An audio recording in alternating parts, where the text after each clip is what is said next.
Olá, sejam muito bem-vindos. Está começando mais um Taticamente. Sejam muito bem-vindos ao nosso canal. Lembre-se sempre, ao final do programa, clique em gostei, se inscreva no canal para nos ajudar muito. Compartilhe o programa assim que possível quando acabar o episódio. Sejam muito bem-vindos.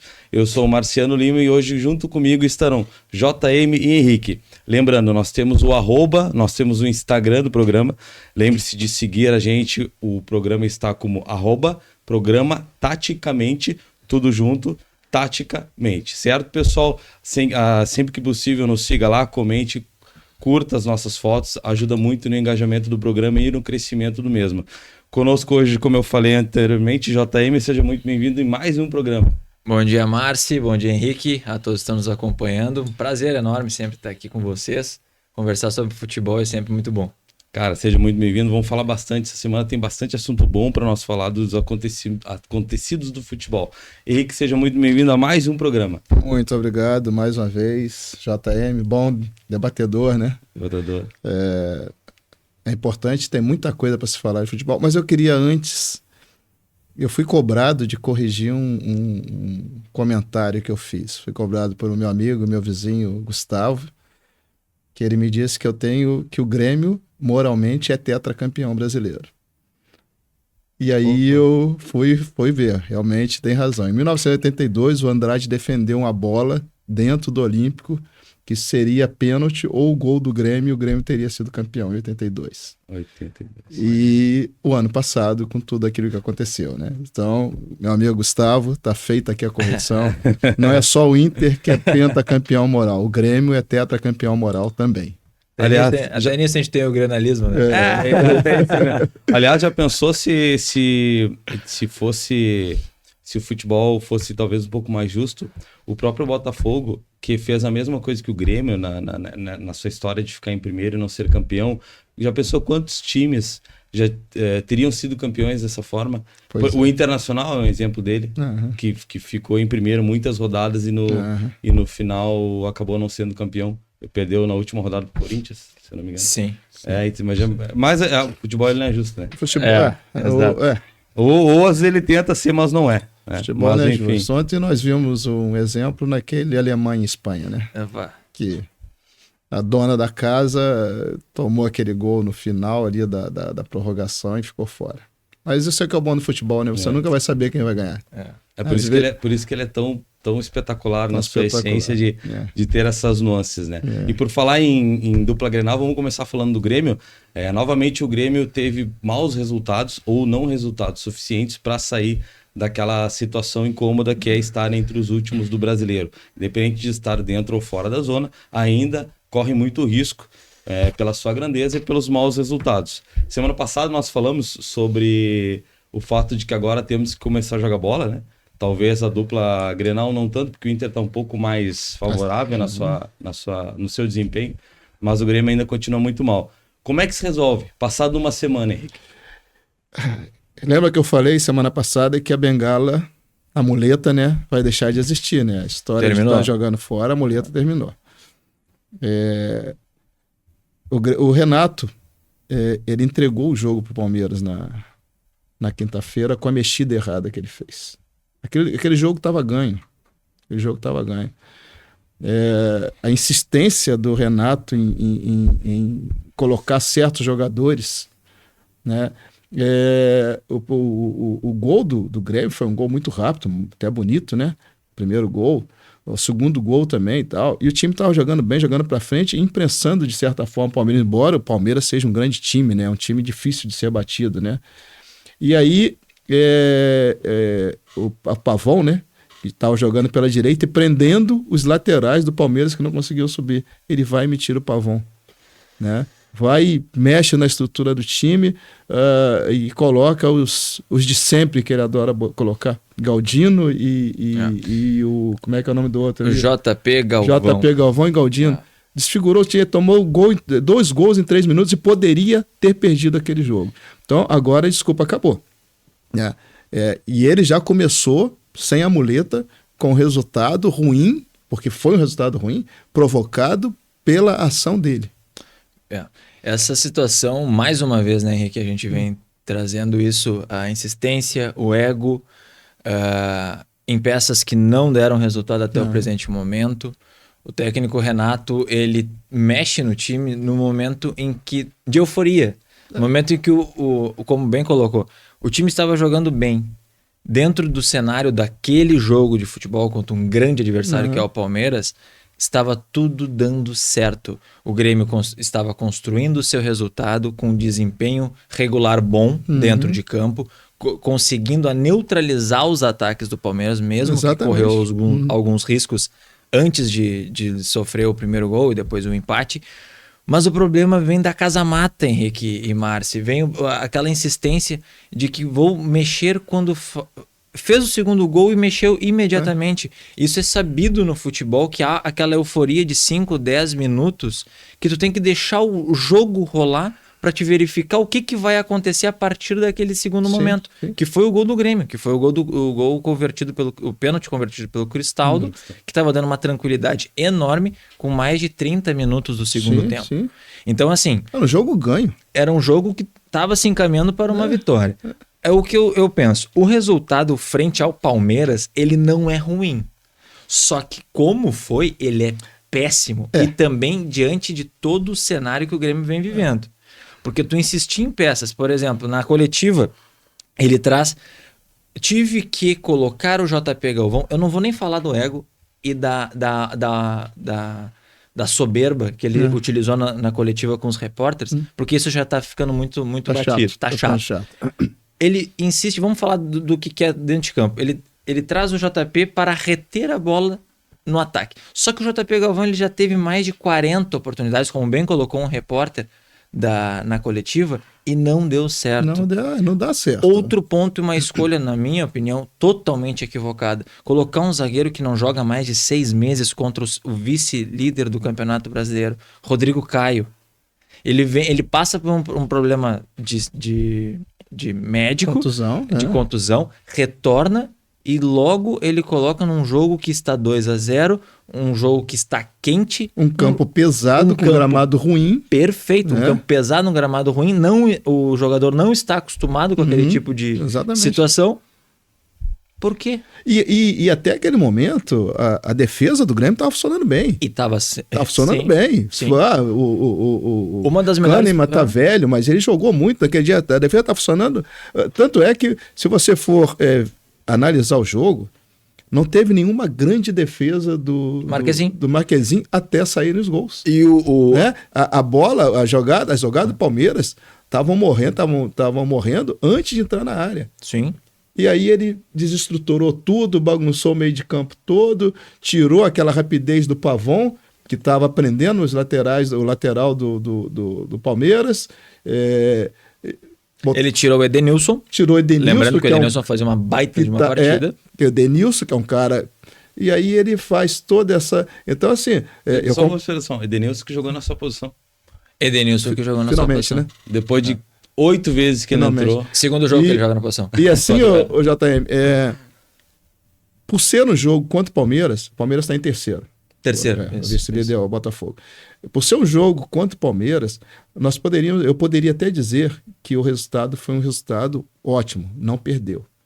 Mas como você disse, diante da circunstância, ganhar de 2-0, com 30 minutos do segundo tempo, era só prender a bola, era só... o desespero era do Palmeiras que tinha que correr atrás. Sim. E aí o cara me muda todo o time, bagunça todo, e aí entra essa questão, né, da soberba. Eu sei o que eu estou fazendo. Eu botei para ele segurar a bola. Ele não segura a bola nem no treino, pelo jeito. Exato. Aí o cara acha que vai segurar nem no rachão. Nem no rachão ele consegue segurar a bola, nem no bobinho. Né? Então, a mexida errada, os 2 pontos perdidos nesse jogo. Sim. Os 2 pontos perdidos nesse jogo, pode botar na conta dele. Né? E aí uma coisa que eu vi que foi, eu não me lembro de ter visto ele ser vaiado, se chamar de burro. A primeira vez que eu acho que eu vejo a torcida do Grêmio chamar de burro. E a torcida tem toda a razão, né? Tem. A torcida tem toda a razão, que eu digo, de protestar. Sim. Quando o resultado não vem, tem que ser cobrado, e ele não veio por uma intervenção direta do treinador. Então ele tem que ser cobrado da forma que for. Aí cada um protesta da sua forma, sendo pacífica, tá tudo certo. Não sendo violenta, eu acho que... Isso. O cara não está preparado para se chamar de burro, ele não pode estar no futebol. Sabe que teve um amigo meu, vou trazer essa história pra vocês. Teve um amigo meu que quando o Grêmio... É gremista, um amigo meu gremista. Que ele, quando o Grêmio ganhou do Fluminense, me mandou áudio dizendo agora do Renato... E que agora segura o Renato. Logo acabou o jogo Grêmio e Fluminense, né? E mandou esse áudio super empolgado, né? Daí eu mandei pra ele assim, cara, o Renato ganhando o último colocado. Que euforia é essa? Não dá nem pra botar Não dá nem, mas nem começou a jogar ainda. Mas enfim. Aliás, um abraço pra esse meu amigo. Não vou citar nomes, mas é um baita de um amigo meu, queridão, gremista. E gosta do Renato, aliás. Só um comentário fora do... Eu acho mal barato que o gaúcho fala, eu tenho um amigo meu. Ele quer afirmar que é amigo. Que é amigo. E que é dele. Tem um amigo meu. Eu acho mal barato isso. Não, é meu amigo mesmo. Né?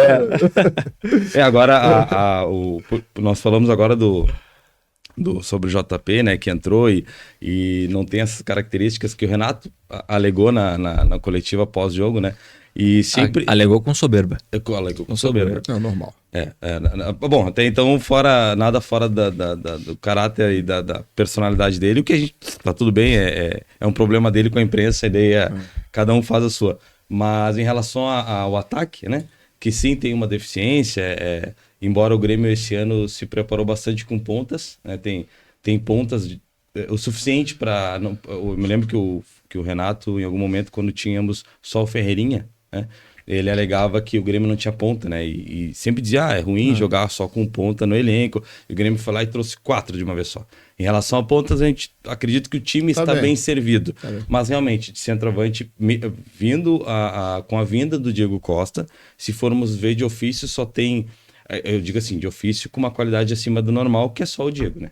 O André Henrique ainda é um menino, ainda tem evolução promissor ainda. Tem muito que evoluir, mas tem alguma coisa ali nele, já dá para achar alguma qualidade, né? Mas o Grêmio ainda está em busca de reforços, né? E nesses últimos dias, o nome do Daverson foi ventilado, inclusive mais de uma vez, não só agora, mas dias atrás também. E o Daverson é muito questionado por onde ele passa. Será que o Daverson seria a solução para o Grêmio? Ou no Grêmio ele faria o que ele tem feito na sua carreira? Qual Daverson viria? Qual Daverson viria? Qual Daverson? Aquele Daverson que jogou no Palmeiras? Que fez o gol mais importante do... Aquele Daverson que jogou ano passado, no retrasado no Cuiabá? Ou o Daverson de agora que cria caso, que cria problemas, está lá afastado do elenco? É um bom jogador, mas tem que ver qual deles que virá. Se é aquele ou se é o atual. Se for o atual, mais um problema para ser administrado dentro do Grêmio. Ele é um jogador que já demonstrou ter qualidade, decidiu já títulos importantes com o Palmeiras, mas eu penso que atualmente o Clube Grêmio ele tem que evitar mais problemas do que ele já tem. E trazendo uma opção como ele é uma boa opção, no meu ponto de vista. Ele não é hoje um titular incontestável. Ele não tem uma qualidade para ser titular do Grêmio numa temporada. Pode ser que demonstre dentro de campo a depender de como ele venha. De qual venha. Mas assim, será que no mercado não tem outras opções? Exatamente. Vamos linkar bons exemplos. O profissionalismo dentro do futebol. Tá faltando isso aqui no Brasil. Tá faltando o espelhamento. Vou citar o maior jogador a nível mundial, Cristiano Ronaldo. Por que vai buscar um Daverson? Porque a mentalidade de buscar um jogador que pode sim dar problema, que pode sim ter um problema extracampo. Por que não procurar? Pode ser jovens, pode ser pessoas mais veteranos. E tem.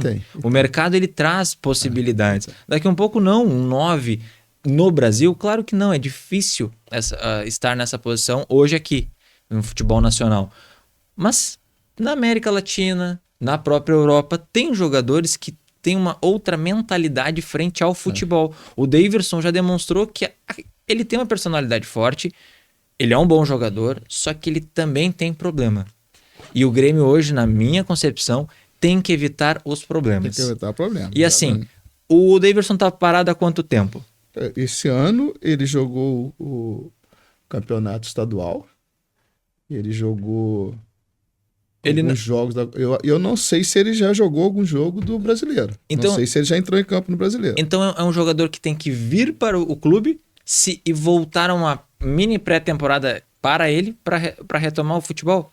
Isso o Grêmio não tem mais tempo. Quem está na zona de rebaixamento tem que buscar pessoas imediatas, tem que entrar diretamente. Já tem que vir pronto. Já tem que vir fardado, como diz, para jogar. Então, mais uma vez, elogio a qualidade que o Daverson já apresentou, é uma boa opção, mas deixo o questionamento. Será que não temos outros para buscar para evitar esse tipo de possível problema?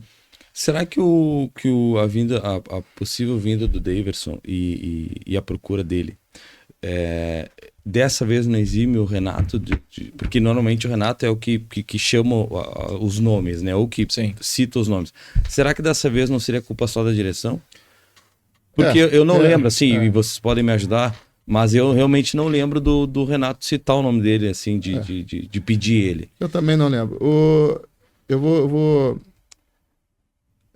Eu falei acho que uns 3 programas atrás sobre a saída do goleiro do Corinthians, né? Sim. E eu falei que eu desconfiava que aquilo ali era o início de uma debandada, né? Nós estamos falando aqui de necessidade de atacantes. Gustavo Mosquito pediu rescisão de contrato. Um moleque novo, bom de bola, seria uma opção muito melhor, eu acho, melhor do que Davidson. Eu considero como uma opção melhor. Então, assim, eu não vi realmente o Renato pedir, mas eu acho que o Davidson, antes ele queria ir para o Vasco. Antes queria ir para o Vasco. O Vasco não sei se não se interessou, não sei por que não fechou, né? Foi quando ele foi afastado, né? Começou a fazer... E eu acho, assim, não é a solução para o momento do Grêmio. É isso que você falou. Vocês falaram, a solução para o momento do Grêmio é o jogador chegar pronto, tanto técnica, física e mentalmente. E eu não acho que, pelo menos mentalmente, o Davidson esteja nesse momento. Eu concordo. Por estar afastado? Eu concordo. Por tudo que está acontecendo, por ele estar afastado, pelas situações que ele mesmo criou, né? Então eu acho que ele não está... E aí entra outra questão. Vou contar uma historinha aqui sobre responsabilidade, né? Carga e responsabilidade. Quando o Louco Abreu foi embora do Botafogo, o jogador que veio para o lugar dele foi o Rafael Marques. Né? Rafael Marques chegou no Botafogo com a carga de substituir Louco Abreu, que era ídolo. E os primeiros jogos dele ele não conseguia fazer nada, não conseguia marcar gol, e ele entrou no estado desesperador e chegou inclusive a entrar em depressão porque não conseguia funcionar. Né? Então, foi uma situação que ele chegou para substituir o ídolo. Por que eu estou contando essa história? Se o Davidson vier, ele está vindo porque ele quer. Se em 2, 3 jogos ele não conseguir fazer nada, a carga sobre ele, a responsabilidade sobre ele, que vai afetar ele mentalmente, vai crescer muito mais e vai ser muito mais pesado e pode atrapalhar ainda mais o desempenho dele. Com certeza. Então, são coisas que tem que se pensar. Né? É o jogador pronto? Eu acho que não é o jogador pronto e ideal para o momento do Grêmio. Não dá tempo do Grêmio testar. Não estamos com tempo de teste. Mas será que talvez a responsabilidade dele é um pouco menor por ser o Diego? Ou será que o Diego é tão importante? Não estou nem falando com relação a ser substituto do Diego. Estou falando com relação a ele, que é o cara que vai ter que jogar e resolver. Essa pressão eu vejo, independente do Daverson. Foi sinalizado também na última coletiva que o Grêmio teria interesse em complementar o seu elenco com mais 2 ou 3 peças. E eu penso, quem chegar vai chegar sob pressão.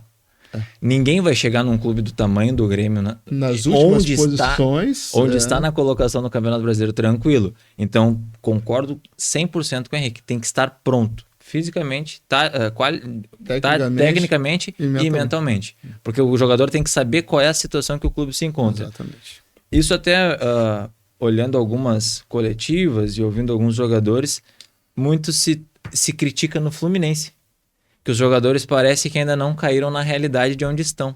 São jogadores, a maioria cascudos, como se chama, são mais veteranos, têm uma experiência, têm bagagem de futebol, só que parece que eles não entenderam que estão na última colocação do Campeonato Brasileiro afundando o barco e parece que tá tudo normal. Que a qualquer momento eles vão se retomar, sendo que já passaram mais de 10 rodadas, 1/3 do campeonato já foi. 14 rodadas. 14 rodadas, então 14 já foi. rodadas. Isso é preocupante e eu vejo que tem que ser algo a ser pensado quando a busca dos jogadores para o plantel do Grêmio. Eu tenho a impressão que o Fluminense, por ter jogadores tão bons, né, uma qualidade mais alta que a média, assim, eu tenho a impressão que aquele time que pensa que o resultado vai ser a qualquer momento. Sim. Porque, assim, ó, eu não tenho nenhuma dúvida que os 11 titulares do Fluminense são titulares em... A Série A tem 20 times. Se eu tirar o próprio Fluminense, então sobra 19, eu acho que eles são titulares em pelo menos 10. Pelo menos 10, assim. Os 11 titulares do Fluminense são pelo menos em 10 times titulares. Sim, então eu acredito que eles passam por aquela fase de achar que qualquer jogo, por terem qualidade, sim, tem qualidade. Isso acontece muito. Mas como foi dito, futebol não é óbvio. É óbvio. Sim. E demonstra-se aqui, 14 rodadas e tá na lanterna do campeonato. Sim. O Grêmio, perspectiva. Sem perspectiva. Sem perspectiva. O Exatamente. Grêmio, quando caiu em 2021, se formos ver o elenco, talvez o elenco era assim também. Mas um elenco de achar que ia ganhar a qualquer momento. É uma coisa assim, aquele Grêmio de 2021, o Botafogo de 2020. O Botafogo de 2020, eu me lembro que o Rizek, ele comentava que era o melhor futebol sem resultado do campeonato. Isso aí. É verdade, é verdade. Ele sempre falava isso. E realmente, jogava e perdia. O Grêmio, em 2021, era a mesma coisa. Tu olhava, mas não é possível, cara. Como é que esses caras estão perdendo esse jogo? Como assim? Então, essa história, não é óbvio, não né? é óbvio. Às vezes. Futebol não é E a óbvio. questão do Fluminense, assim, né? A cada dia ele se afunda mais. E eu acho que Mano não é a solução. Mano Menezes não é a solução. Né? Então, eu não sei. A perspectiva do Fluminense é bem ruim para esse ano, porque. E do Grêmio também é ruim. Né? Vamos ser realistas. Sim, né? sim. Também do Grêmio é ruim. E se algo não melhorar muito, nós estamos na metade do campeonato. São 38 rodadas, nós estamos praticamente na metade, né? São 14, amanhã começa... Não, hoje começa a 15ª, né? Então, nós estamos aí, 4 jogos do fim do primeiro turno. Ou começa a andar agora, porque no segundo turno não dá tempo de buscar. Eu também acredito que eu acho sinceramente que o Fluminense é um dos possíveis que vão cair esse ano. Se o Grêmio perder mais partidas ali, mais umas 3 partidas a partir de agora, eu acho que o Grêmio é um sério candidato também. Eu acho que o Fluminense é hoje pelos jogos que tem. O Fluminense tem que fazer campanha de campeão. Tem que fazer campanha de campeão. Pra poder se É difícil. Os 43 pontos, que é a média, né? Para não cair, né? A nota de corte, que essa nota de corte também ela é mutável, né? Estão muito longe. Estão muito longe. Então, assim, se não começar agora, não vai dar mais tempo. Né? Não vai mais dar tempo. O Fluminense escapou uma vez, assim, se eu não me engano. Escapou. Sim, a campanha do Fred. A campanha do Fred estava lá, 2009, e daí ganhou 9 de 10, algo Isso. assim, e saiu no finalzinho, né?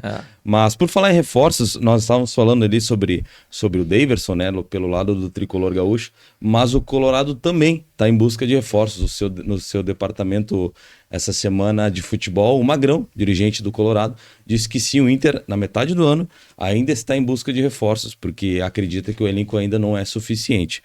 Mas se formos pegar essa informação do Magrão, né, dizendo que o Inter ainda não é suficiente, que sim, o Inter ainda está em busca de reforços no meio do ano, agora nessa abertura de janela, já não foi preparado um time suficiente de elenco para que estivesse pronto durante o ano inteiro? Eu vou dar um exemplo para vocês entenderem. Tu vai lá e contrata 5 jogadores, independente do clube. Aí chega no meio do ano, tu percebe que o teu lateral direito não é suficiente. Aí tu vai lá e busca um lateral direito, certo? Só que no depoimento do Magrão, o Inter não está buscando uma peça específica, o Inter está buscando peças para o elenco. Esse mesmo elenco que o Inter montou muito bem, né? Se formos pegar todas as zonas de campo, o Inter está muito bem servido, tanto com os titulares e os reservas. Que elenco é esse que ele ainda falta peças, se já é um elenco bastante grande, com qualidade? Esse elenco, Márcio, o que a gente vem tratando desde o primeiro programa, é um elenco em construção. Primeiro ponto. construiu um elenco de 6 meses. Certo? Eu concordo com o Magrão. Eu concordo com a direção do Inter. Quando a gente verifica dentro de campo que o time, que é o que está acontecendo com o Internacional, tem resultado, mas não tem desempenho, tem que buscar peças. Essa é uma pretensão boa. Essa é uma pretensão que está almejando algo maior do que fazer o feijão com arroz dentro do Campeonato Brasileiro.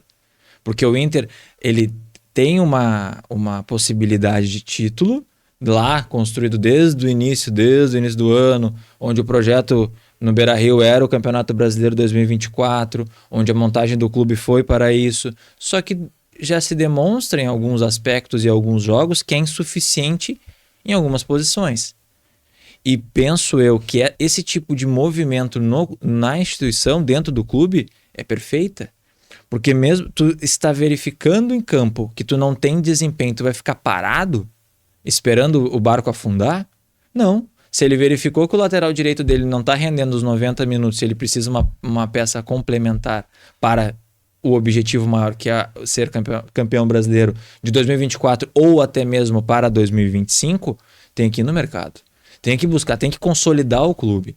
Todos os clubes em construção, como é o caso do Inter, do Internacional, não é mágica. Futebol, mais uma vez, não é óbvio. Não quer dizer que vai contratar 30 jogadores e esses 30 vão corresponder em campo. O Inter contratou, só que o desempenho não é bom. Tanto que o Kudê é contestado, o ataque é contestado, as laterais são contestadas. Poxa, hoje o diretor de futebol verificar isso e trazer ao seu torcedor que está buscando reposição, maravilha. Preocupante seria se ele ficasse acomodado, sabendo que o Internacional hoje tem um dos piores ataques do Campeonato Brasileiro. Um dos times que mais sofreu gols. Então, eu vejo esse movimento muito positivo para a questão do Inter. Eu entendo como sendo um processo natural, né? Aquilo que eu já falei, o campeonato estadual não serve como parâmetro. Quando começa o brasileiro, começa a Copa do Brasil, começam a Sul-Americana, no caso do Inter, né? Que vai se observar o que falta. Eu acho que o Inter está muito bem de goleiros. Todos os 2 goleiros do Inter são excelentes. Então, esse ponto aí não precisa mexer. O que eu vejo, assim, eu acho que o Inter precisa de um atacante mais leve e mais rápido. Eu vi jogos, vi o Valença e o Borré jogando, né, pela seleção agora, e eu não consigo ver essas características em nenhum dos dois. Eu vejo o Valença como jogador forte, né, de vigor força físico. física, vigor físico, né, mas não consigo vê-lo como jogador rápido. Eu acho que o Inter precisa de um atacante rápido e que, na minha visão, é o que mais o Inter precisa. Meio de campo, eu acho que ele tem um bom meio de campo, né? Eu acho que só é um meio campo meio campo mais velho. Mais velho, o problema é esse, né? Então, assim, e aí, assim, aquilo que eu falo sempre, né? O meio de campo, se é o meia de armação, a idade vai importar um pouco menos, né? Sim. Importa muito se é um meia de marcação, né? E aí é que complica. Mas eu acho que eles estão no caminho certo, eles têm que mesmo reforçar o time, porque eles têm 3 campeonatos em jogo, né? Copa do Brasil, Brasileiro e Sul-Americano. Falou que nem o Renato. Eu jogo 3 competições. Renato gostei. Não, mas eles estão no caminho certo, tem que reforçar mesmo. As janelas estão aí para isso. O clube tem que pensar à frente, pensar e ir analisando. Tem que ter uns coaches para avaliar. Acho que está certo. E eu vejo que bom. Eu vejo isso muito positivo para o Estado, para o clube do Internacional, porque há uma preocupação para ganhar, para ser campeão. Já é visível que o que se construiu de 6 meses dificilmente vai chegar no título. Dificilmente. Já foi apresentado isso. Como já temos 14 rodadas, o Inter jogou 12, correto? 12 rodadas. Já apresentou 12 times. Salvo engano, conseguiu repetir a escalação em 2 ou 3. O que é uma dificuldade também. Mas assim, essa declaração do Magrão, essa preocupação, acho muito importante. Acho muito importante. É uma visão administrativa importante que tem que ter, né? É uma visão de gestão de negócio, porque tu consegue verificar que o que tu tem não vai chegar... Entregar o que tu quer. O que tu quer. Sabe que isso de elenco, né? Agora, saindo um pouco, pegando um time de fora, de dentro do Brasil, mas fora do Rio Grande do Sul. Nós temos dois expoentes, o Flamengo e o Botafogo, falando especificamente do Rio, né? O Flamengo vai lá, assim, fazendo um paralelo com o Inter. O Flamengo fez, nesses últimos 5, 6 anos, o que o Inter fez agora, que no início do ano contratou um elenco muito bom e agora no meio do ano quer contratar, parece que mais um elenco, se puder, contratar mais um elenco. Só que o Botafogo fez, no ano passado, uma contratação no início do ano ali, pegou peças fundamentais ali para o meio campo, para as laterais, para o ataque, tudo. E manteve aquele time. E o Flamengo, com todas as mudanças que faz, o último título importante do Flamengo foi em 2019, pode ser? Libertadores? E Brasileiro? Tem o Campeonato Brasileiro depois. Tem uma outra Libertadores depois, em 2020. Contra o Atlético Paranaense, isso, final. Atlético Paranaense? Na minha memória, a última era contra o River. Não, porque foi 2018... Palmeiras ganhou a Libertadores, não foi isso? Isso, 19. Tá, lembrei, o Filipão tava na final. 2022, se não me engano. Filipão era o técnico. Tem uma segunda Libertadores. 1-0 gol do Gabigol. Porque por que eu tô questionando isso? Porque a impressão que eu tenho é que não necessariamente tu fazer um elenco gigantesco vai te dar o resultado. O Botafogo, com bem menos, não foi campeão por um... Vamos falar sobre isso depois. Vamos falar sobre isso depois. Por um acidente de percurso. E fez um time básico, não montou 3 laterais, 4 meias, 5 volantes, 4 pontas. Isso, por isso que eu digo assim, essa coisa de trazer muita gente, né? Eu entendo sim, eu concordo com essa parte que, sim, tem que sempre estar querendo trazer, o elenco nunca é suficiente, ainda mais se tu disputa torneios e campeonatos e não tem resultado, tu tem que buscar mais peças. Isso é 2022. 2022. Flamengo e Atlético Paranaense, gol do Gabigol na final. Do Gabigol na final.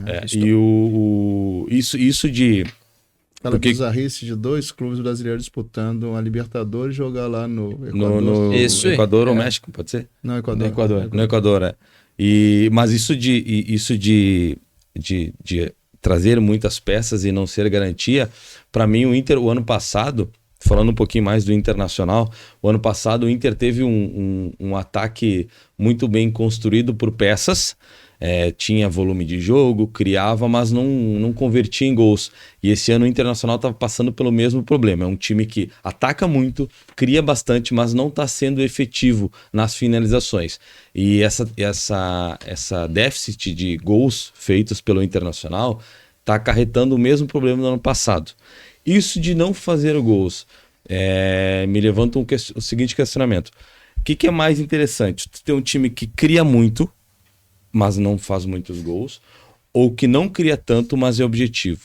A curto, médio e longo prazo, qual tipo de time é melhor ter? O criador ou o menos criador e mais competente na finalização? É uma explicação difícil, né? Essa fase do Inter de não fazer gols, né?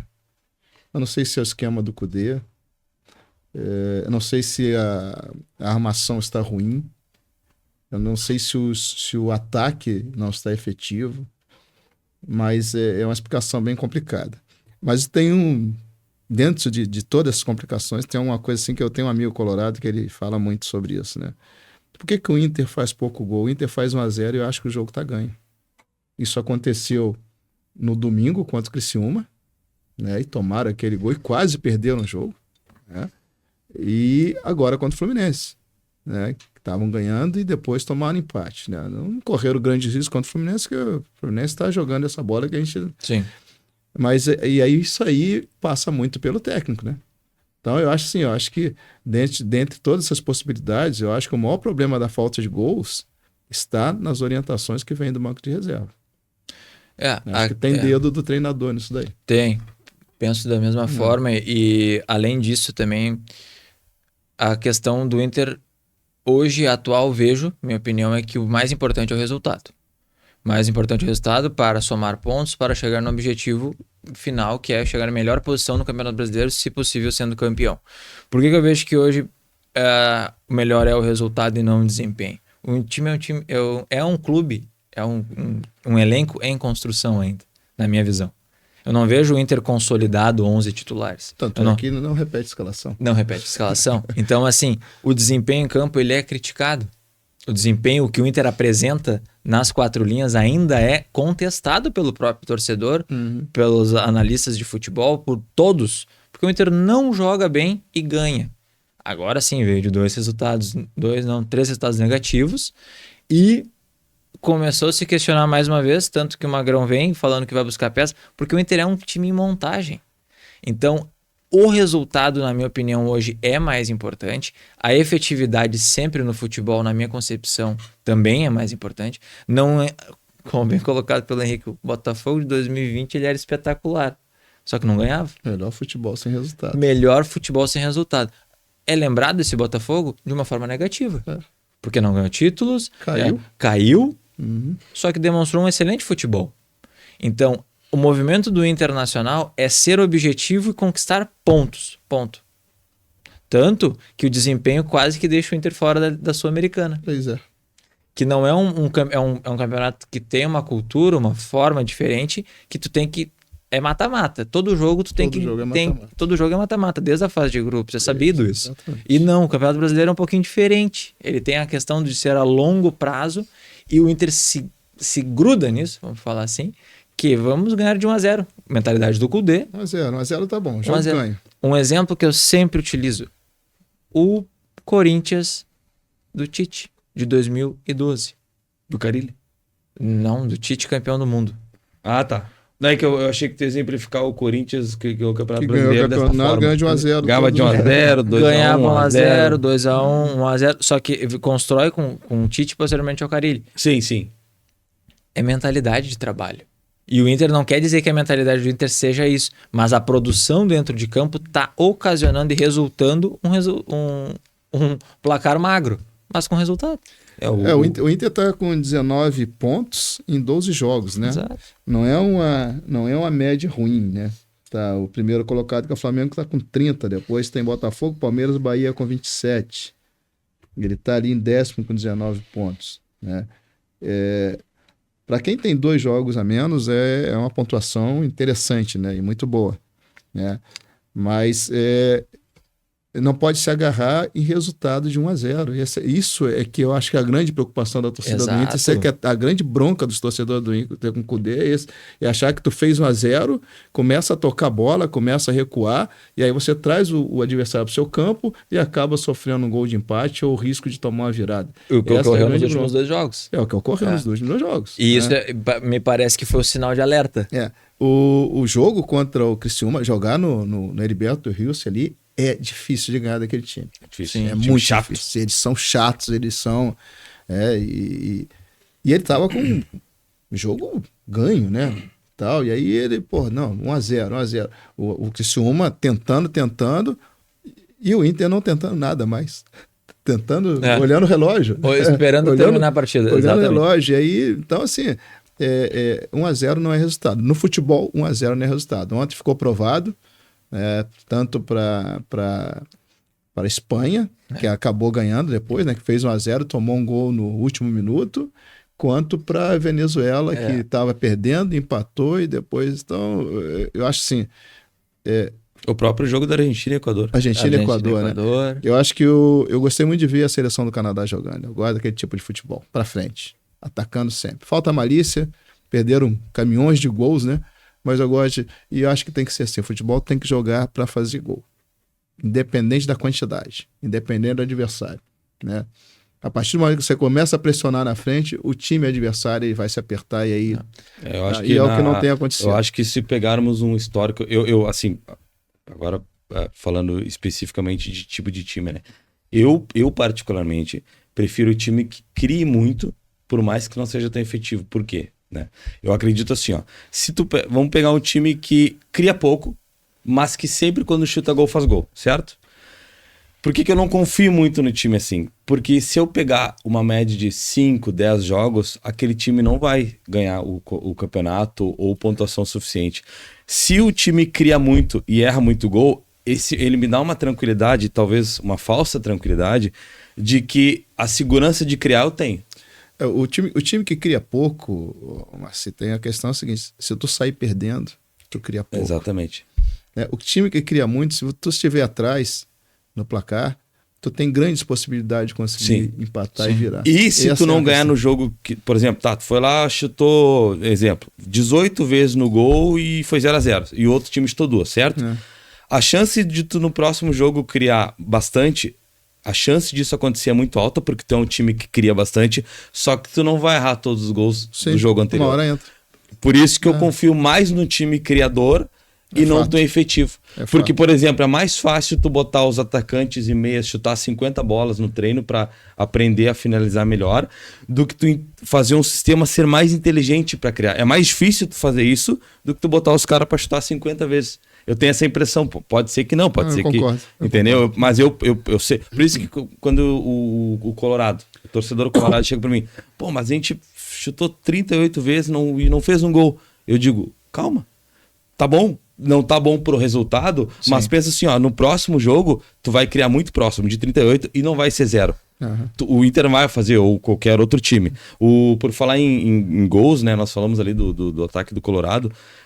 Se eu não estou enganado, o Inter, esse ano, no Brasileiro, só um jogo que fez 2 gols. Que foi contra o Bahia. No primeiro jogo, 2-1. No Beira-Rio. Beira-Rio, ainda Beira-Rio, antes Primeira rodada. dos problemas do Rio Grande do Sul. Primeira rodada. Depois só fez um gol. Que o ano passado... O Corinthians, quanto o Corinthians foi 1-0 só? Foi 1-0. Foi 1-0. Gol do Wesley. Wesley. E o ano passado passava por esse mesmo problema de criar muito E fazer pouco. e poucos gols. Mas aquela coisa que eu digo, eu prefiro o time assim, me dá mais confiança um time criador do que um time pouco criador, mas mais efetivo, né? E nós citamos o Bahia agora, e por falar no Bahia, vamos lá para Bahia, vamos viajar um pouquinho. Bahia, bora Bahia. Assim como o Colorado, o Bahia também reforçou muito o seu time para esse ano, para o Campeonato Brasileiro, e tem dado bons resultados. O Bahia hoje está entre os 5 primeiros, para um clube de menor expressão a nível nacional, está muito bom. E ao contrário do Internacional, o Inter não fala mais em reforço neste meio do ano. O Internacional está fechado com o seu grupo, o Bahia está fechado com o seu grupo, e o técnico, tanto o técnico quanto o presidente, acredita que até o final do ano esse time vai dar bons resultados. Nós falamos disso de elenco, né? O que o Bahia fez de diferente do resto do Brasil, tirando a obviedade de fazer muito boas contratações? Mas o que o Bahia está fazendo diferente, será? Na minha opinião, o Bahia está consolidando um trabalho que vem tentando ser feito há mais de 2, 3 anos, que é com um grupo de investidores. Hoje tem que lembrar que tem o Grupo City por trás de toda essa estrutura. O Bahia, ele tenta hoje ele já é o resultado desse investimento e está dando certo. Está dando certo, o que eu digo, para o cenário atual. O Bahia hoje é 4º colocado do Campeonato Brasileiro. Quinto colocado do Campeonato Brasileiro. 27 pontos. O primeiro está com 30? 30 Flamengo, 27 Botafogo, Palmeiras e... Eu tinha a impressão que Botafogo, Palmeiras... o Bahia era o 4º colocado. Não, acho que o Bahia é o 4º, deixa eu ver. Mas, independente, eles estão construindo um bom contexto geral. Bahia é o 4º. É o 4º, É tá. o 4º, 27 pontos. Com um treinador que tem uma mentalidade bastante aberta, que é o Rogério Ceni, né? Quem foi buscar informações na Europa, quem passou por treinamentos, como bem falou, Márcio, fizeram boas contratações, peças. Na minha opinião, sempre é bom contratar campeões, porque o campeão sempre tem a vontade de ganhar, que é o caso, vou exemplificar com o Everton Ribeiro. Sim. Só o Everton Ribeiro. Um grande jogador. Lucas, que veio do Jean Lucas. Não, chegou na final da Libertadores. O Bahia, se você for ver o elenco do Bahia, algumas poucas peças eles trouxeram esse ano. Sim. Everton Ribeiro, Caio Alexandre, que veio do Fortaleza, que é um baita do jogador, né? E Cuesta. Ele montou um time assim que ele reforçou o que ele já tinha. Essa é o detalhe do Bahia. Eles vêm em construção. Não deu muito certo nos últimos 2, 3 anos. Não é que não deu certo, é que eles estavam em movimentação para chegar onde estão hoje. E mesmo assim eles fizeram boas campanhas. Fizeram exatamente. O Bahia tem no cenário nacional. Tem boas sobressaídas. Sim. E o Rogério Ceni, ele tem se mostrado um grande treinador. Isso. Eu penso da mesma forma. Treinador, porque tudo bem, ele tá lá com bons jogadores, né? A gente não pode dizer que o Bahia tem um time campeão. Não tem. Nós temos um elenco excelente, um elenco de muito boa qualidade. O Everton Ribeiro, a gente falou em Cabenga, Everton Ribeiro caberia no meio de campo de qualquer um dos 20 clubes da Série A. Sim. Fácil. Joga muita bola aquele cara. E o ataque, né? O Tassiano, o contestado Tassiano lá fazendo gol. Everaldo. O Tassiano ou JP Galvão? Vai ter vergonha. Olha. O Tassiano, ele era uma peça... Que era contestado. Sim, mas eu gosto muito... parece que eu gosto de jogador ruim falando assim.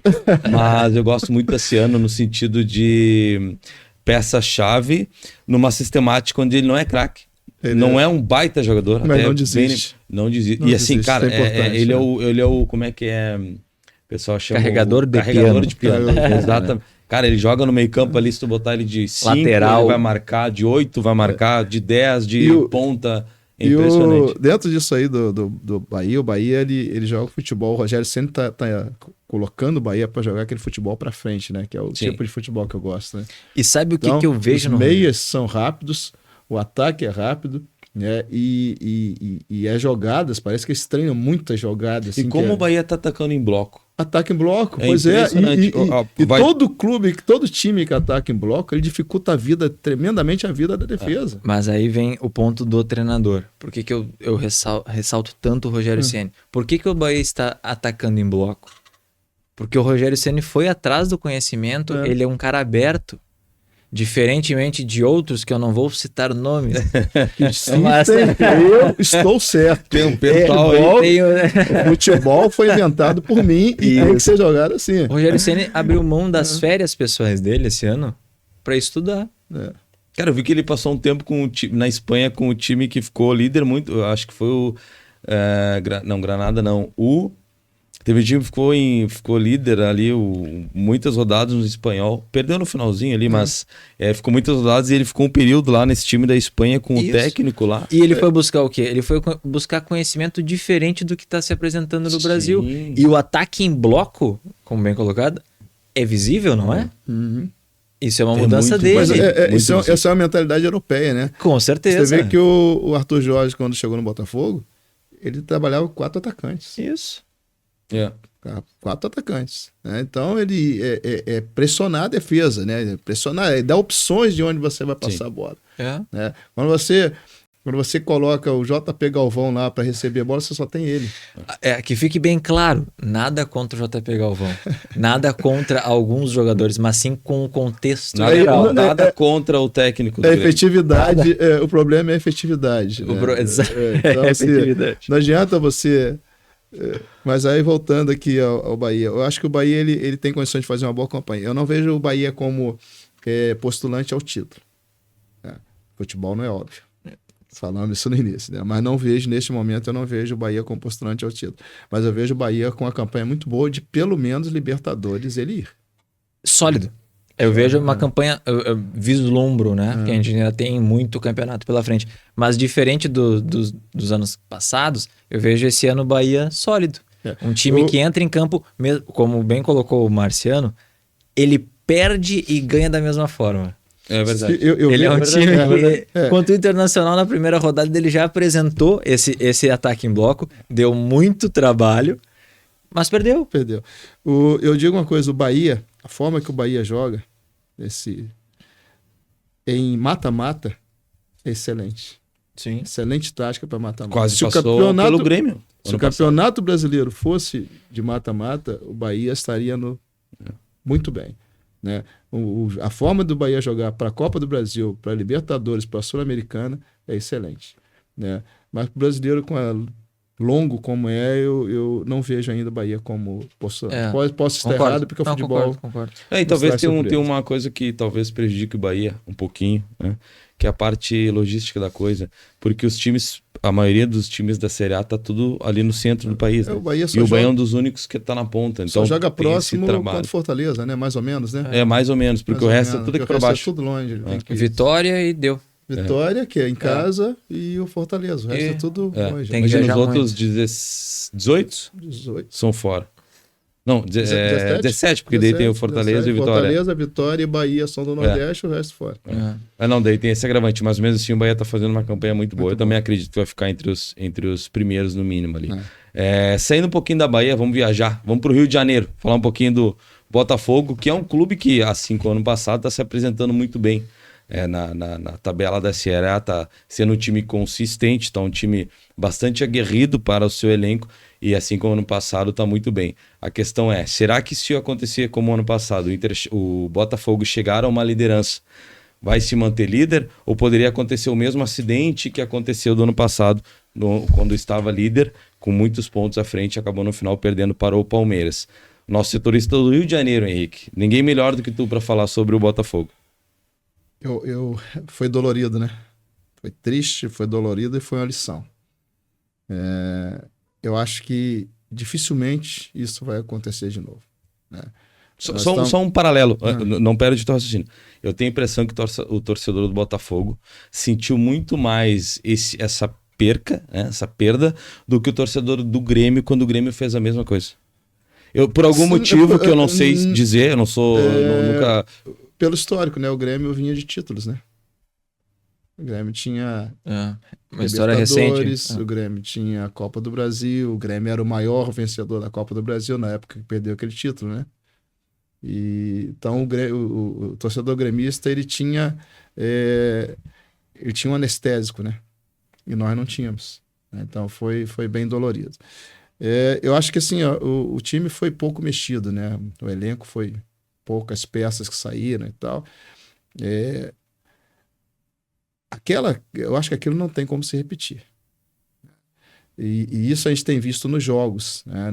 Nós estamos jogando tão bem, jogamos já muito bem, e agora está dando uma vacilada, assim, uma oscilação, que é normal, né? Uhum.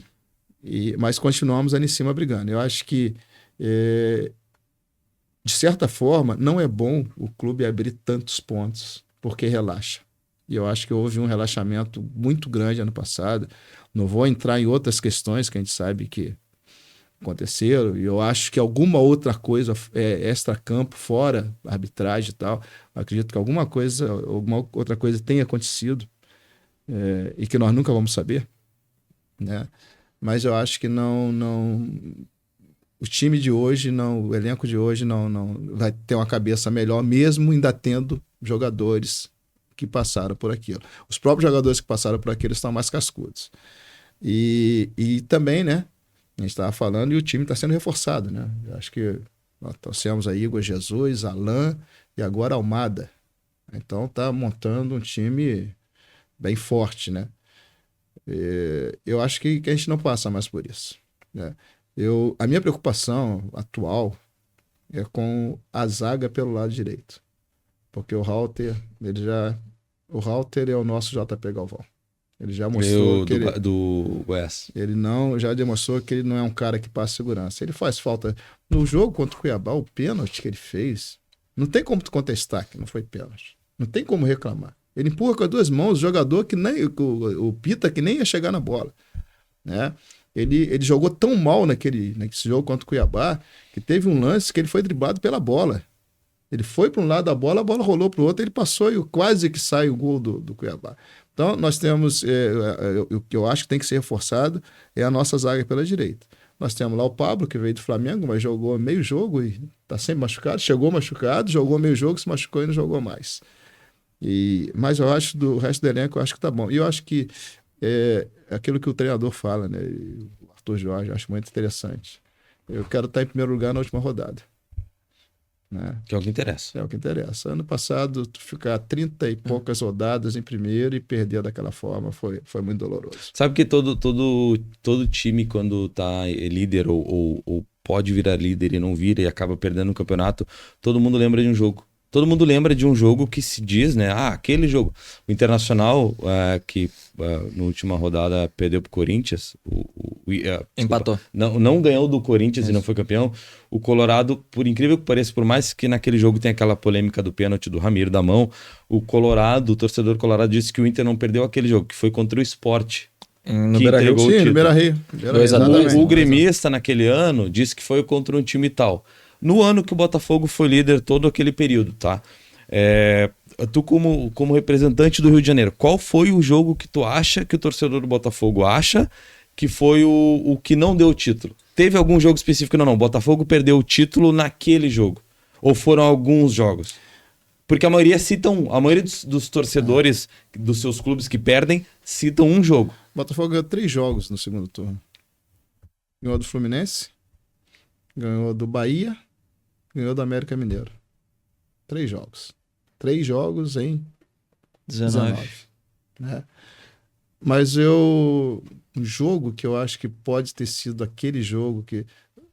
Vários, né? A virada contra o Palmeiras, a virada do Palmeiras, a virada do Grêmio, a derrota pro Vasco, o empate no último minuto contra o Santos. Santos já virtualmente rebaixado e a gente conseguiu tomar um gol no último minuto.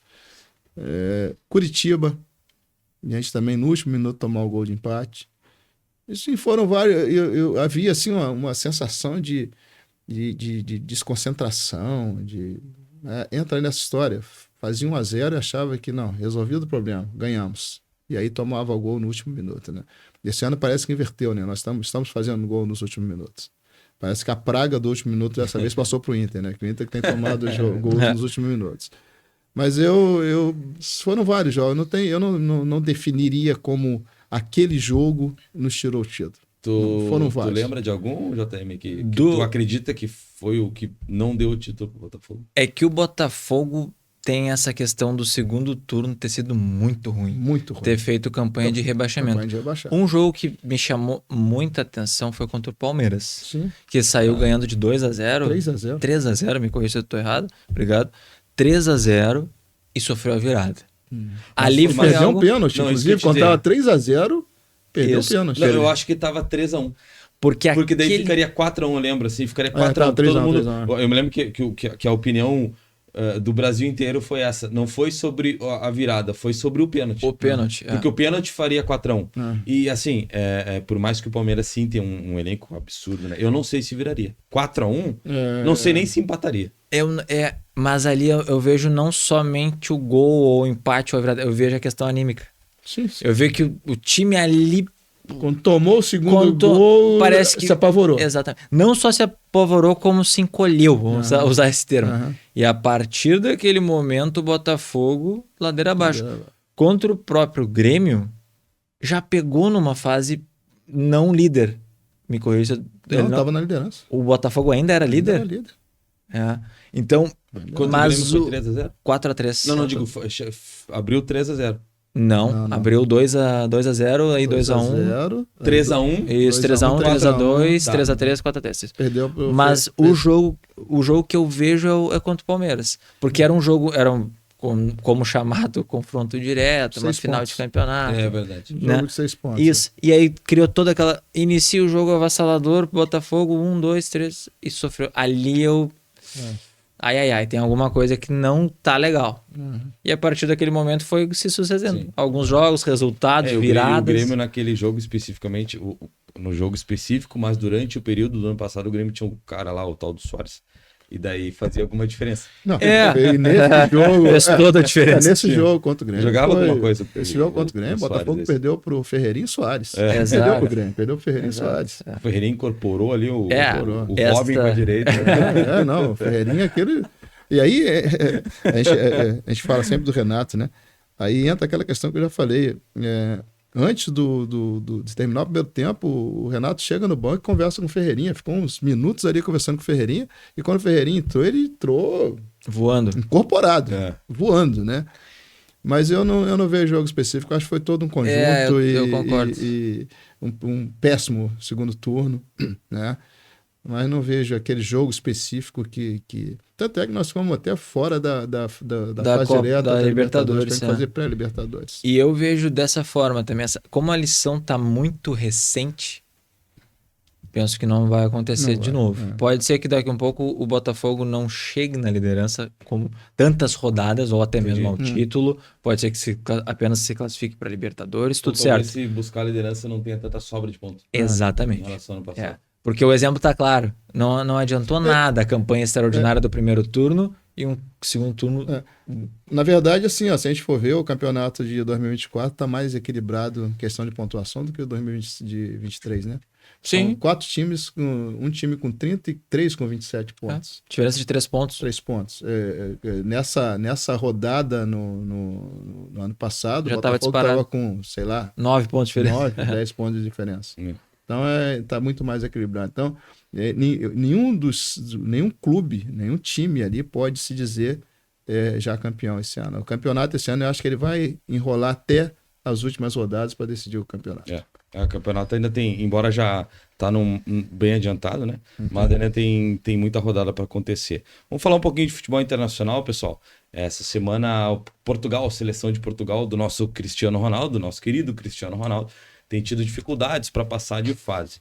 Cada vez mais, ou cada campeonato mais, Portugal tem se renovado, feito boas seleções, mas parece que não consegue ser campeã, embora tenha sido campeã recentemente aí do seu torneio europeu. O que falta para Portugal? Será que o Cristiano Ronaldo não está na seleção errada? Será que a seleção de Portugal, por mais competente que fique, ainda não é suficiente para ser uma boa seleção? Portugal eu entendo assim, não pode se apegar a ele sofre de Cristiano Ronaldo dependência, né? E Portugal tem essa tradição. Portugal, nos anos 50 e 60, dependia de Eusébio, né? Nos anos 80 e 90, Figo. E agora de Cristiano Ronaldo. Eu não vejo, por mais que Portugal monte boas seleções, eu não vejo surgirem em Portugal jogadores que vão ser um novo Cristiano Ronaldo, né? Então, assim, eles entram nessas Copas, não jogam tão mal e tal, perderam, foram desclassificados nos pênaltis, né? Foram, empataram com a França. Mas eu não vejo assim, eu não consigo ver um futebol vistoso que vai levar, por exemplo, Portugal a ser campeão mundial. Campeão da Copa do Mundo, não consigo ver, eu não consigo enxergar um elenco, um surgimento de jogadores que realmente façam a diferença naquela seleção portuguesa. Como você vê o Brasil, como você vê a Argentina está com um elenco, né? Acho que o mais cascudo ali é Messi, né? Otamendi, esses caras aí, mas eu não consigo ver em Portugal isso. Então, acho que formação de jogadores lá, eles têm que procurar criarem novos craques. Eu acho que eles são. A impressão que eu tenho é que eles são bons, sim, são bons jogadores, mas tem um limite, assim. Parece que eles vão chegar num limite e aquilo. Aí entra essa questão que eu falei, que não tinha limite para Eusébio. Eu não vi jogar, mas as histórias, né, que eu não acompanhei, eu sei que Copa de 58, 66, não me lembro, uma Copa dessas daí, que é a Copa que tiraram o Pelé. 62, né? E depois Luiz Figo, que era um cracaço, né, de bola. Muito acima da média. Muito acima da média. Bom jogador. Ótimo. E Cristiano Ronaldo, mas eles não conseguem formar um conjunto que resolva. Eu acho que esse limite é isso. Tu tem Eusébio, muitos anos. Figo, muitos anos. Cristiano Ronaldo, muitos anos. É só 1 para 11. Me fala 1 para 11. Me fala um jogador português sem ser Cristiano Ronaldo hoje que você fale assim, caramba. Incontestável. Por que esse cara não tá no Real Madrid, por exemplo? Tu não acha? Não. Hoje, tirando o Cristiano Ronaldo, que sim, é uma unanimidade, o melhor hoje do elenco dos 11 titulares do Portugal é o Bruno, que tá no Manchester United. Mas João Félix nem... que são bons sim, mas eles são bons não acima do normal. São bons jogadores, muito bons jogadores, na sim, média, indiscutível, mas não a média. Então falta, daqui a pouco, se tivesse, em vez de um Eusébio, um Figo e um Cristiano Ronaldo durante muito tempo nas suas seleções, se tivesse, por exemplo, 2 ou 3 por temporada, se tivesse 2 ou 3 Figos, 2 ou 3 Cristiano Ronaldo em Portugal, talvez teriam mais títulos. Porque diferente dos outros que tem 5, 6, 7, 8 jogadores acima da média, Portugal sempre foi dependente Portugal, de um. Se eu não me engano, tem um título da Euro. Com o Filipão, né? Não, foi, perdeu. acho. O Filipão perdeu em casa. Foi vice? Pra Grécia. Perdeu pra Turquia. A Grécia? Grécia, isso. Perdeu em casa. Não, o Portugal tem uma recente agora. Tem um título. Tem o jogador fez o gol no finalzinho de contra-ataque, assim. Eu vejo essa carência não só em Portugal. Eu vejo essa carência mundial no futebol, porque nós estamos mal acostumados com uma qualidade muito boa, uma safra extraordinária. Quando eu digo safra extraordinária, desde a década de 90, anos 2000. E se for hoje buscar, não existe mais o individualismo. As seleções que estão ganhando, as seleções que estão conquistando são as coletivas. É o profissionalismo coletivo das europeias. Claro, a seleção argentina foi campeã mundial no Catar, mas não passou apenas pelo Messi, passou pelo conjunto da obra, né? O treinador entendeu bem a competição, colocou peças boas e fundamentais. Então eu vejo não só Portugal carente, a gente pode trazer isso também para a seleção brasileira. A gente hoje é Neymar dependência. Quantos anos apenas se vincula ao melhor jogador sendo o Neymar? E sendo que a seleção ela era conhecida por ter muita qualidade. Teve seleções com 11 em campo que eram extraordinários e não venceram. E mais 5 no banco, que eram titulares, e mais que não eram relacionados, que seriam titulares de qualquer seleção do mundo. Isso. Então eu vejo uma carência mundial. Eu vejo hoje nenhum Cristiano Ronaldo, nenhum Messi, mas a gente vê muito Haaland, a gente vê muito Bellingham, a gente vê muito Vinícius Júnior, que são jogadores que jogam para os seus clubes. São jogadores que jogam para o coletivo, que é muito diferente da individualidade. Portugal foi campeão em 2016. Na Eurocopa. Sim. Perdeu para a Grécia quando foi lá em Portugal. Aproveitando, Henrique, o gancho da Euro e de Portugal, especificamente falando de seleções, a seleção brasileira também passa por esse transtorno de não conseguir fazer mais bons jogadores e tem tido campanhas muito ruins na sua seleção, independente dos convocados. Seleção brasileira, o que falta? O que sobra? Quem tem que ir? O que aconteceu com a nossa seleção brasileira? Sobram jogadores e falta time. Eu não...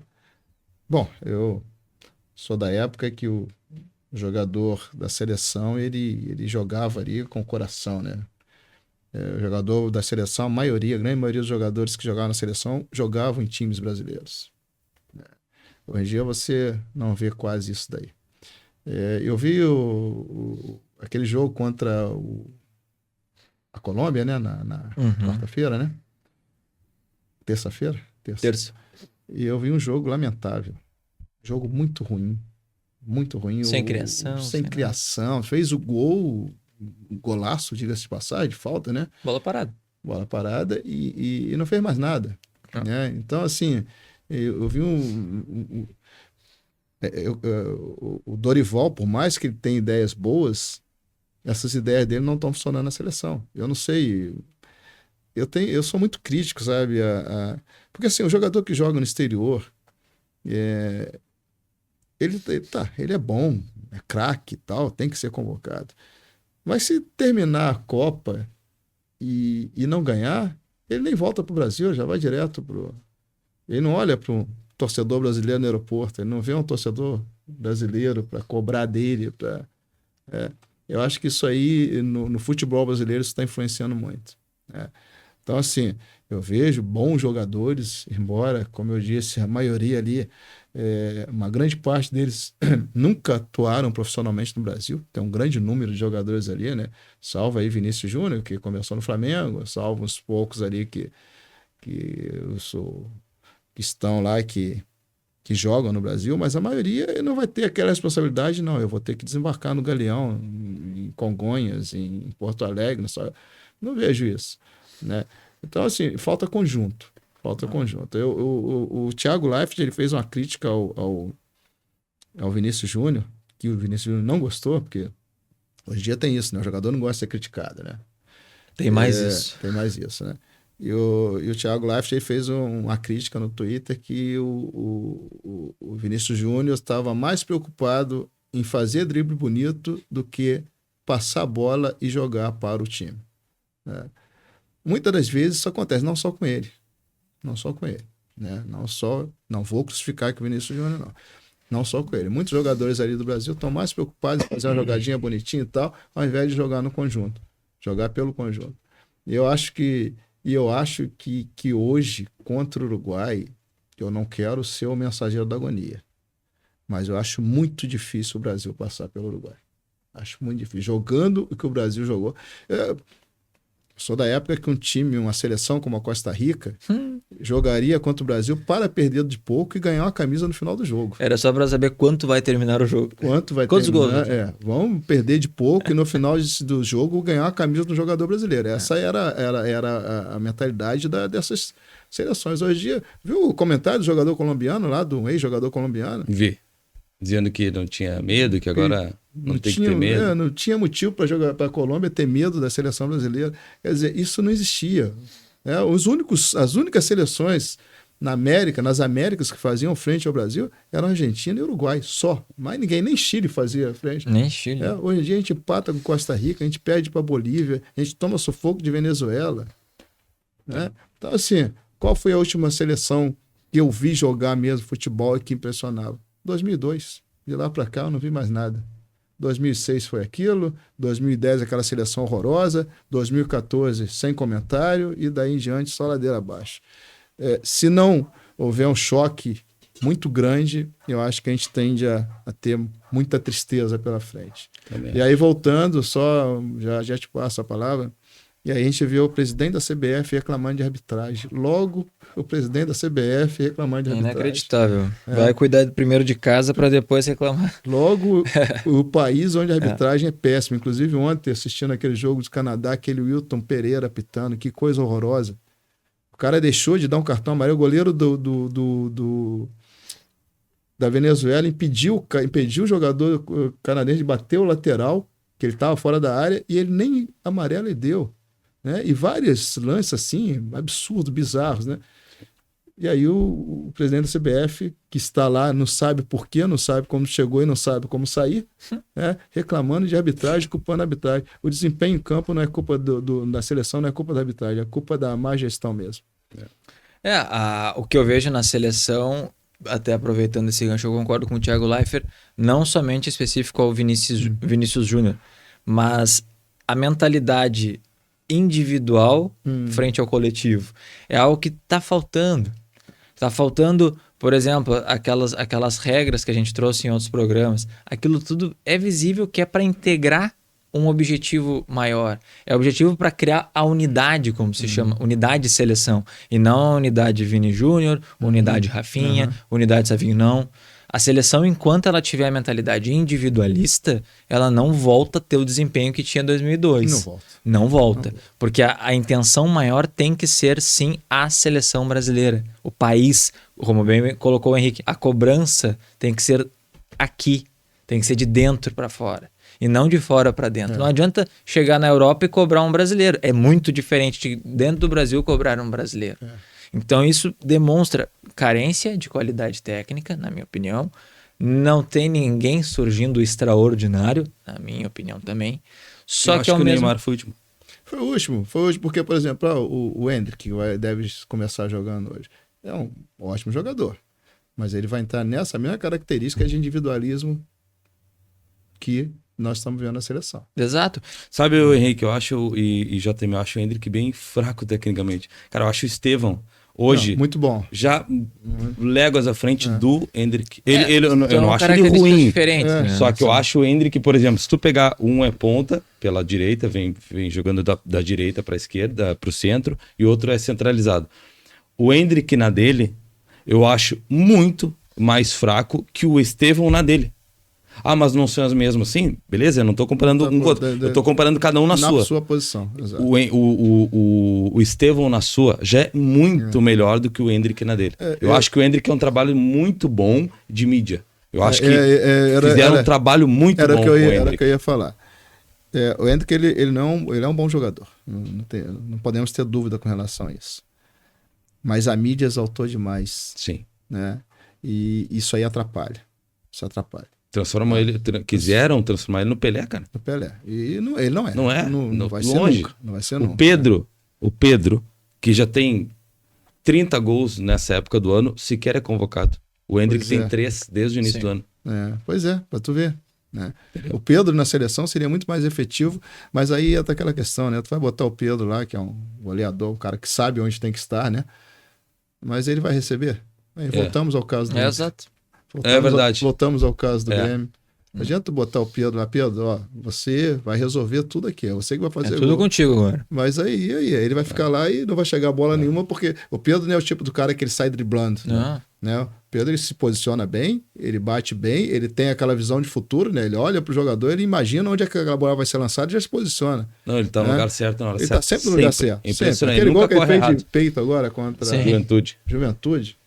Porra, qual outro jogador ia estar ali naquela posição? Não, e a leitura que ele fez durante a jogada do Flamengo, a leitura que ele fez de estar lá para receber e fazer o gol de peito. Então, eu não vejo isso, eu não vejo o Pedro nessa seleção como solução. O Pedro não seria o problema, mas ele não seria a solução, porque ele não ia ser pifado nunca. Enfim, a seleção é uma coisa que rende muito assunto, né? É complicado, é preocupante porque eu sou um pouco mais experiente que vocês, então eu vi 82, né? Não vi 70, mas vi 82. 82 foi a melhor seleção que eu vi jogar. Talvez comparado de 82 a 86 e 2002, que 2002 ali, qualquer um que você botasse para jogar, em qualquer posição, era o resultado bom. seria mesmo. Eu acho que tanto é que o Ronaldinho Gaúcho era reserva. Sim. Eu acho que a última seleção que tinha conjunto, assim, de jogar um pelo outro, foi a 2002. 2002 foi. Acho que a última. Hoje em dia tá muito individual a seleção, né? Cada um joga para si. E óbvio, no próximo, agora não vai dar mais tempo, mas no próximo programa eu vou trazer uma leitura muito interessante do futebol de agora, dos elencos da seleção de agora, que a seleção nesse período agora vai nos dar bastante pauta para falar nos próximos programas. Pessoal, chegamos ao fim de mais um programa. Hoje foi o 7º programa do Taticamente, é isso? É isso. 7º programa. Estaremos de volta aí na semana que vem, nesse frio de Porto Alegre. Um abraço a todos que ficaram conosco até agora. Sempre serão muito bem-vindos. Até a próxima. JM, quer falar alguma coisa? Só agradecer mais uma oportunidade de estar aqui com todos vocês. Nos acompanhem lá nos canais do YouTube, no Instagram. Se inscreve no canal, dá o like e vamos para cima. Deixa o like. Henrique? Agradecer mais uma vez, né? Que bom poder participar, né, desse programa que é bom debater aqui com o meu amigo JM, com você, muito bom. Eu só queria lamentar a postura do presidente da CBF, né, de reclamar de arbitragem, quando ele não faz dever de casa. Né? E lembrando a ele que na Copa América tem árbitros brasileiros, 3, né? Klaus, o Wilton e a... Como é que é o nome daquela árbitra? Que agora não me lembro o nome dela. Tá? E todos eles que estão lá, para mim, estão entre os mais complicados da arbitragem brasileira. Então, os que mais deram erros. Então, erros. Eu acho que ele não tem moral para reclamar de arbitragem com a Conmebol nem com ninguém. Ele tem que primeiro arrumar a casa dele, depois ele pode falar alguma coisa. Verdade. Tá, muito obrigado pela... De nada. E só, Gustavo, já me retratei aqui. Bom, abração, Gustavo. E semana que vem estaremos de volta. Até a próxima, pessoal. Tchau.